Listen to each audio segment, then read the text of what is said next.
Muy buenas, mis queridos que están aquí conectados con nosotros aquí a través de Opción New York. Tengo el placer, el honor y la honra de poder tener a mi lado a un gran siervo del Señor, un predicador, un hombre de fe, un esposo, un hermano, un amigo, y es mi pastor, el querido pastor Daniel González. ¡Pastor!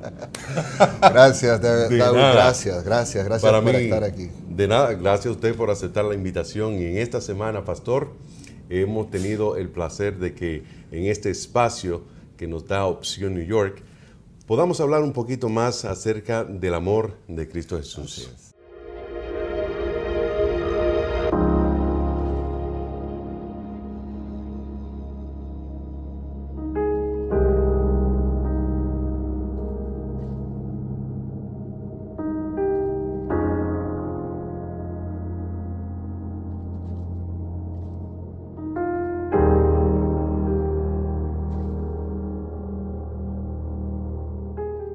Hay algo que resalta y he escuchado que hay 7 frases que Jesús dice en la cruz. Y quisiera que habláramos un poquito acerca de esas 7 frases en el orden que Jesús la dijo y qué tiene que ver con nosotros esas frases. Eso que acabas de decir al final es lo más importante para nuestros queridos oyentes, a quien saludamos donde quiera que nos vean, en cualquier parte del mundo y en cualquier momento de su vida. Usted debe preguntarse al leer la Sagrada Escritura, ¿qué tiene que ver eso conmigo?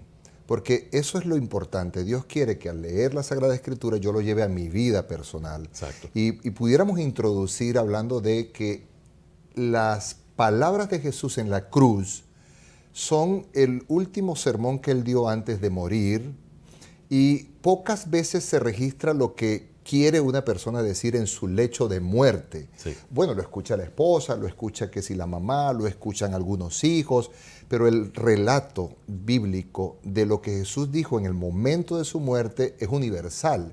Puede llegar a cualquier persona en cualquier parte del mundo, porque hubo 4 periodistas que lo escribieron. Sí. Uno fue Mateo, otro fue Marcos, otro fue Lucas y otro fue Juan. Exacto.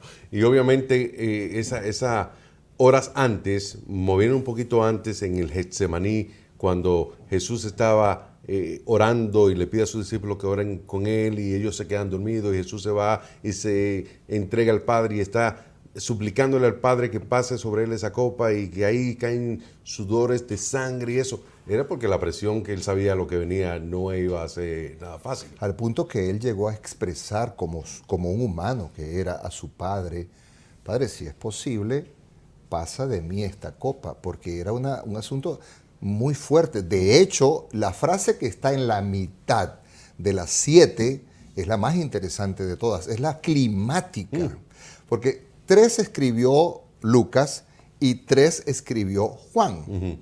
De hecho, Juan estaba ahí al pie de la cruz, ustedes recuerdan. Pero Mateo y Marcos toman esa 4ª frase, son los únicos que la mencionan. De hecho, las 3 que menciona Mateo no las menciona Juan, y las 3 que menciona Juan no las menciona Mateo. Interesante, interesante. Pues entonces comencemos con la primera. Vamos con la primera. Sí. Yo quisiera llevarles al Evangelio de Lucas. Lucas, en el capítulo 23, versículo 34, la primera frase de las 7 palabras de Jesús en la cruz. Dice así: Jesús dijo, Padre, perdónalos porque no saben lo que hacen. Estaban repartiendo las vestiduras de Jesús. Y es interesante que todo el mundo sepa que en ese momento Jesús se ha podido escapar. Porque cuando él dice esas palabras, la cruz estaba en el suelo. Sí. Él estaba con los brazos extendidos, lo habían desnudado. Los soldados, al ver que la túnica era tejida completamente sin ningún tipo de costura, dijeron, no la rompamos, vamos a subastarla. Sí. Entonces echaron suertes a ver quién se la ganaba. Y estando ahí en ese momento, estaban los líderes religiosos burlándose de Jesús. Estaban allí el pueblo que había gritado una semana antes, casi, el domingo de Ramos, cuando él entró triunfante a Jerusalén. Todos decían, ese es el rey, ese es el rey, ese es el rey. Ahora estaban riéndose de él y lo veían allí. Al lado de él un ladrón, al otro lado de él otro ladrón, quejándose porque los estaban también torturando allí, porque eso era un instrumento de tortura, la cruz. Y Jesús allí, cuando iban a clavarle las manos y le iban a clavar los pies, esto es muy importante, ahí fue cuando él dijo, Padre, Perdónalos porque no saben lo que hacen. Ahora, ¿qué tiene que ver eso con nosotros? A mí es lo que más me impacta. Ese llamado de perdón de Dios hacia la humanidad sigue hasta el día de hoy. Amén. Dios todavía, a través del sacrificio de Jesús en la cruz, perdona nuestros pecados. Segunda frase. La segunda frase está allí mismo en Lucas 23, pero se invierte el versículo. Era el 34, la primera frase, ahora es el 43. Fácil de recordar. Y leemos la segunda frase, dice, entonces Jesús le contestó, ya vamos a ver a quién. Y la frase es, te aseguro hoy estarás conmigo en el paraíso. Hay algunas versiones que dicen de otra manera, incluyendo una conjunción y quitando las comas. Pero no vamos a entrar en detalle porque no hay tiempo en eso. Investigue, lea su Biblia. Pero la frase correcta, la manera correcta de traducirla es esta. Si le hubiese dicho al ladrón, mira, te vas conmigo hoy de una vez para allá para arriba, Jesús no subió ese día. No. Porque vemos que Jesús resucita en el domingo de resurrección, ¿sí o no? Claro. Así que él no se fue ese mismo día. Y también cuando él resucita, él le dice a María, María, no me toques, que todavía no he subido al Padre. Así que esta es la mejor traducción. La frase correcta es Jesús diciéndole al ladrón en la cruz, te aseguro hoy que tú estarás conmigo en el paraíso, si le quiere poner el qué. Sí. Pero es a evento futuro. Y esa era la creencia y esa fue la predicación de nuestro Señor Jesucristo. Ahora, ¿qué tiene que ver eso con nosotros? A mí me impacta mucho que este ladrón en la cruz se salvó en la raya. Sí. Como dicen en Dominicana. De achepa. Sí, de achepa se salvó, bueno, de chiripita. Sí. Porque dicen las expresiones teológicas que llegó en la hora 11, en la última hora. Es decir, es como cuando tú vas a pasar el semáforo que está en amarillo y tú ¡guau! Apuras el paso y logras pasar. Este hombre, miren, había oído hablar de Jesús. Sí. Incluso había conocido a Jesús. Pero sus prejuicios y lo que le dijeron muchos, incluyendo los dirigentes religiosos, lo hicieron no decidir por Jesús. Por eso es que es muy importante. La gente cree que es un juego, esto de que si decido o no decido. El ladrón en la cruz, sépalo. El buen ladrón, da risa, ¿no? Un ladrón bueno, un ladrón malo. Todos los ladrones son malos. Pero el asunto es el siguiente. Este ladrón sí había conocido a Jesús. Este ladrón no había decidido por Jesús. Y por él alejarse de Cristo, cayó tan bajo que fue aprendido y fue llevado para ser crucificado, que nada más con Barrabás. Acuérdense que había 3 cruces y el que estaba en el medio era el más malote de todos. Y Jesús tomó el lugar de Barrabás. Entonces el ladrón a un lado le dice, mire, tú qué decías, pero el ladrón a la derecha, bueno, el ladrón bueno, vamos a decirlo así, le dice a Jesús, oye, mira, acuérdate de mí cuando vengas en tu reino. Jesús estaba tan triste, tan dolido. Tú mencionaste que Jesús oró y oró hasta sudar gotas de sangre. La presión era terrible por el pecado y lo que estaba pasando. Pero lo bueno del ladrón es que el ladrón, cuando le pide que lo salve, Jesús tuvo un respiro, como agarró un segundo aire. Jesús se llenó de valor, de ánimo, recuerda su misión. Y entonces esa petición de salvación le da a Cristo el saber, yo estoy aquí, estoy sufriendo todo esto por un motivo, por salvar al pecador. Amén. Pero si tú estás oyendo esto, no es casualidad, porque el Espíritu de Dios te está haciendo oír esto. Y lo que Dios te quiere decir es, mira, no me importa lo que has hecho. Si fuiste malo, malote o malísimo, no importa. Si tú robaste o adulteraste o mataste gente. Esta segunda frase dice que el Señor quiere salvar al pecador. Amén. Y hay todavía tiempo. Eso es así. La tercera frase. Bueno, la tercera frase nos tenemos que mudar a Juan, porque Juan estaba ahí al pie de la cruz. Cuando Jesús mira al ladrón, él en ocasión baja la mirada allí y frente a él estaba su mamá, la Virgen María, y estaba al lado de él Juan, el discípulo que él más quería. Y miren, se llena de compasión Jesús. Y esto está en San Juan capítulo 19, el versículo es el 26 y 27, porque vamos a leer los dos. Jesús le dice entonces allí a su mamá, porque la vio allí junto a él, mujer, ahí tienes a tu hijo. Y el 27 dice que después le dijo a Juan, ahí tienes a tu madre. Esa es la expresión. Ahora, esto es maravilloso, porque Dios se interesa por las familias.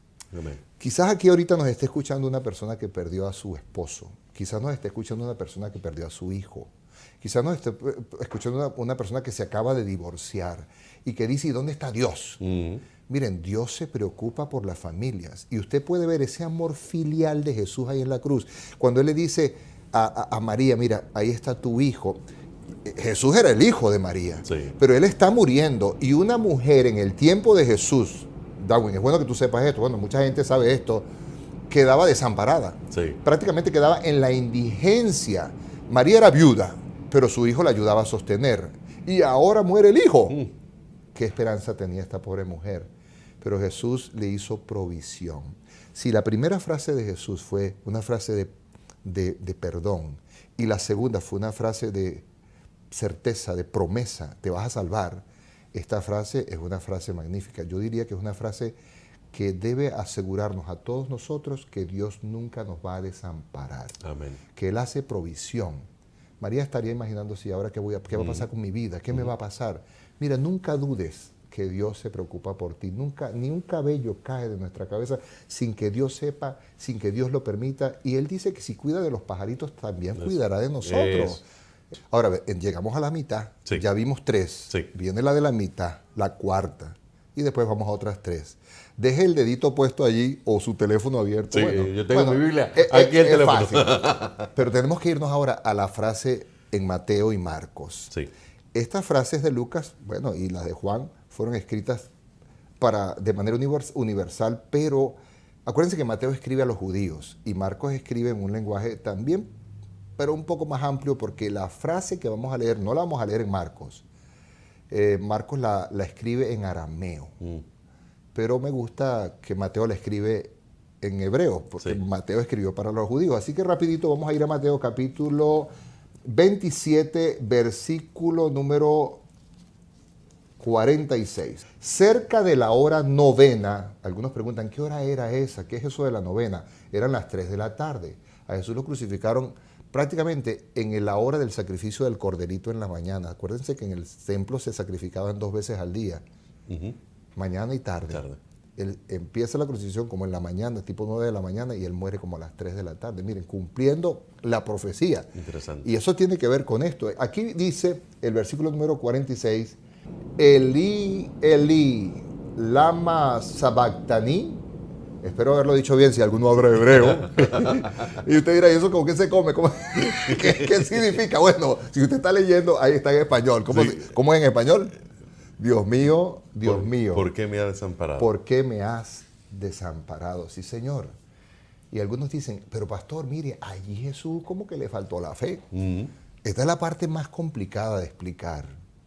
Y yo quiero decirles primero que esta frase yo la identifico como una frase donde el verbo se hace carne. Acuérdense que Jesús se encarnó, Dios se hizo humano.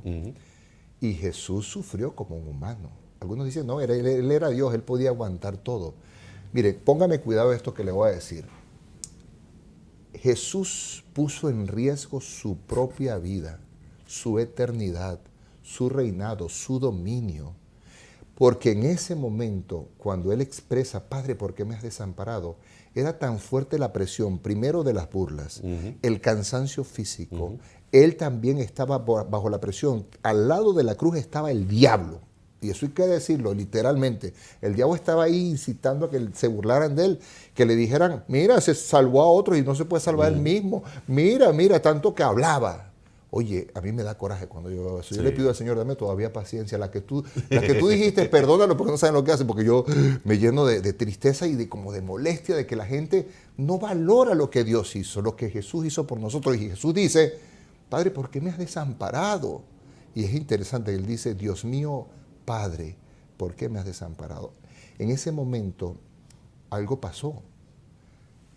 Los comentaristas bíblicos dicen que se llenó de tanta sombra ese lugar de la cruz, sí, que no se podía casi ver adelante. Era como que Dios nublando ver a su propio hijo que estaba colgado en ese madero. Y no es que a Jesús le faltó la fe, hay que aclarar esto. Jesús, el peso del pecado, porque algunos dicen Jesús estaba tan mal era porque lo golpearon por todos lados. Sí, es verdad, lo laceraron por todos lados, le dieron hasta en la cédula, dicen en mi tierra. Eso no es mentira, Jesús fue masacrado. Pero lo que más triste lo tenía era la carga del pecado. ¿Y qué lo hizo pensar que el Padre se había separado de él? Porque él sabe quién es Dios, porque Cristo es Dios. Y voy a decir algo con mucha propiedad, nadie se sienta mal. Dios no admite el pecado. Mira, hay mucha gente que dice, no, Dios me va a salvar, no importa lo que yo haga, porque Dios es amor y Dios nos va a salvar a todos. Miren, Dios no admite el pecado, Dios será justicia. Dios destruyó la tierra con el diluvio, ¿sí o no? Sí. Dios destruyó Sodoma y Gomorra con fuego, ¿sí o no? Sí. O sea, no es que Dios sea bravo, Dios nos ama y Dios quiere que todos nos salvemos, pero acuérdense que Dios también es justicia. Entonces ahí en la cruz Jesús sintió como la justicia divina y él, viéndose rodeado del peso del pecado, se sintió como solo. Pero enseguida reaccionó y dijo la siguiente frase.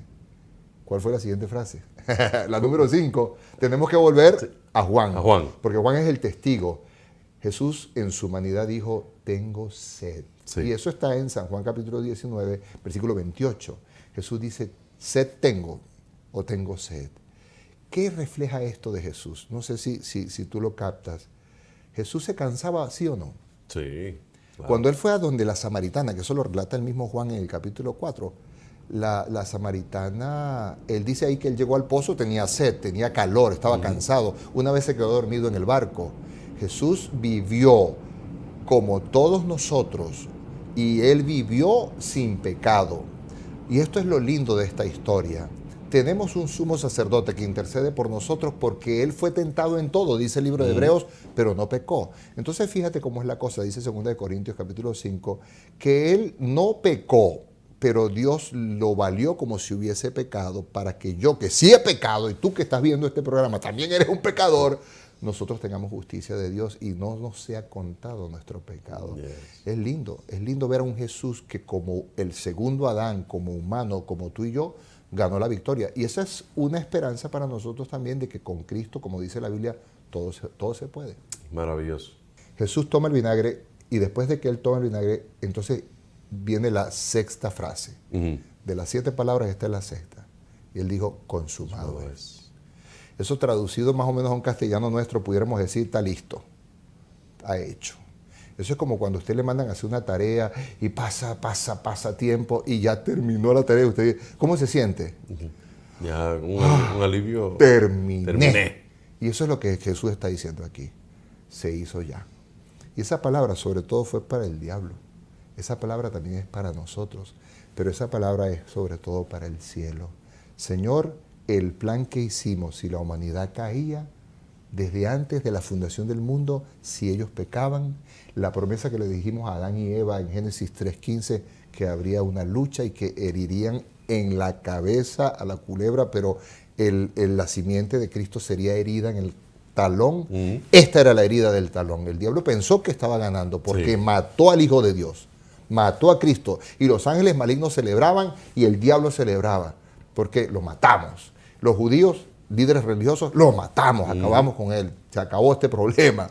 Ahora, ¿cuándo estaba empezando el problema? Porque el plan de salvación que Dios tiene para cada uno de nosotros todavía hoy, en este pleno siglo XXI, todavía el plan de salvación está vigente. Amén. Que Cristo dijo, ya morí por ellos. Ahora todo, como dice Juan 3:16, de tal manera... Amó Dios al mundo, para- que ha dado su Hijo unigénito, para que todo aquel que en él crea no se pierda, mas tenga vida eterna. Todo aquel, incluye a los dominicanos, incluye a los venezolanos que están viviendo en Dominicana, los que estamos viviendo por aquí en el área de Nueva York, New Jersey, para todos. Qué lindo.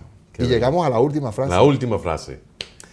Cuando él dice consumado es, enseguida él dice la Biblia, estamos volviendo a Lucas capítulo 23, ahora es el versículo 46, dice allí, porque eso no lo registró Juan.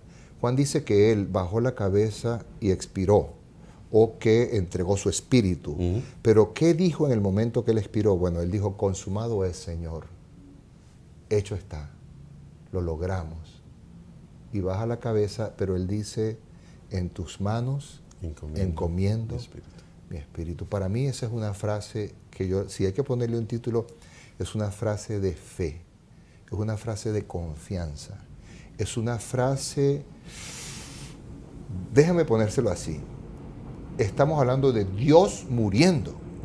Dios es vida, Dios es vida, Dios no es muerte, Dios no creó la muerte. Y hay gente que se pone brava. Ahorita mismo yo sé de una persona que de pronto nos está viendo y está brava con Dios, molesta con Dios, peleada con Dios porque se le murió un ser querido. Sí. Y entonces agarran y la agarran con Dios. Qué lejos están de la realidad. Dios mismo murió, siendo que Él es lo antónimo a la muerte, Él es vida, pero decidió morir. Entonces, Cristo, algunos dicen, pero es que Él sabía que iba a resucitar. Sí sabía que iba a resucitar, por fe. ¿Por qué? Por fe. Y mucha gente hoy día que ha perdido sus seres queridos, yo les quiero decir, si esa persona muere en Jesucristo, como dice Luke, el relato de la resurrección de Lázaro, en San Juan capítulo 11, Jesús le dijo a María y Marta, mira, cree, porque la persona que se muere creyendo en mí como su Salvador va a volver a vivir. Y no importa si por el COVID, por un cáncer o por cualquier razón, un accidente, tú has perdido tu hijito, tu hijita, un ser querido, un ser amado, que duele mucho aquí, duele. Pero Dios también experimentó la muerte. Y Jesús fue a la tumba con fe. Él no sabía realmente si iba a resucitar o no. Él creía en la palabra de que iba a resucitar. Y nosotros también hacemos lo mismo. Nosotros no sabemos si realmente vamos a resucitar o nuestros seres queridos van a resucitar. Pero ¿por qué creemos que sí es así? Porque Dios lo ha prometido. Entonces, si yo quiero que esto quede claro, o sea, Dios nos ama y Dios tiene solución para todos nuestros problemas en los que estamos metidos ahorita, aún para la muerte. La gente dice, todo tiene solución menos la muerte. No, la muerte en Cristo también tiene solución. Amén, amén.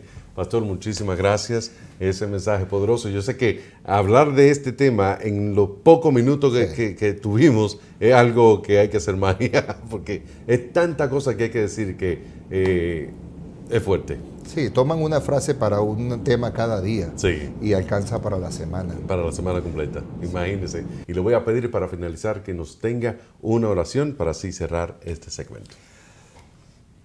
Vamos a orar. Querido Dios, nosotros aquí y a cada persona que escucha allá, te rogamos que nos ayudes a valorar el sacrificio tan grande de amor que has hecho por nosotros. Gracias, Padre. Tú diste todo por nosotros y nos pides que te demos también todo a ti, especialmente nuestro corazón.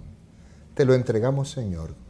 Alabamos tu nombre porque nos has dado salvación y opción de vida eterna. Bendice a cada oyente en el nombre de Jesús. Amén. Amén. Amén. Muchas gracias, Pastor. Dios me lo bendiga. Amén.